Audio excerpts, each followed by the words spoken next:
question we get a lot lately is, how does it seem like Nintendo has an infinite budget, infinite resources to constantly promote Donkey Kong Country Returns HD? This game came out around the start of the year.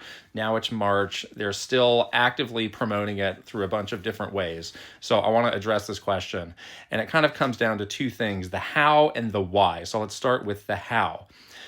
They don't have an infinite budget for this game. They honestly probably have a pretty small budget for this campaign overall. If you look at the things they're doing, they don't really cost money. They're doing a lot of posts on social media. They're sending out emails.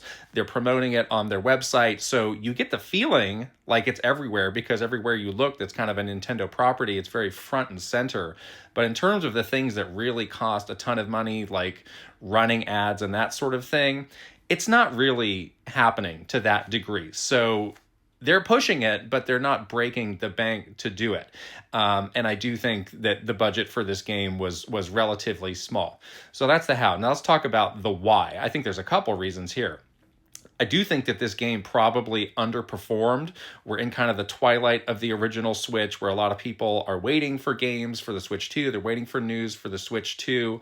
This game also came out at a really weird time, the same day as the Switch 2 was revealed. So, that's an activity that's going to make people a little less inclined to go run out and buy a game for the old thing when you're starting to get them excited for the new thing. I think that was just kind of an unfortunate coincidence on their side.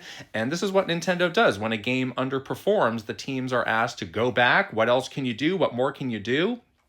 Honestly, a lot of the times there's not much that you can do, but they're thinking of what they can. Let's do these tweets. Let's send these emails out. Let's keep it going. Let's get the game out there. So in their eyes, they're continuing to do what they can to keep the game out there and make it visible and hopefully get a few more people to buy it. But they're kind of trapped in this loop. They also don't have really many more games coming out until the Switch 2 starts to ramp up. They have Xenoblade, but I'll be honest, that probably has an even smaller budget than Donkey Kong did, so that's why you're not seeing that one as much. So it is this interesting phenomenon where it looks like, oh my gosh, this game is everywhere, I can't escape it, Nintendo is just throwing money at it, but it's not really the case.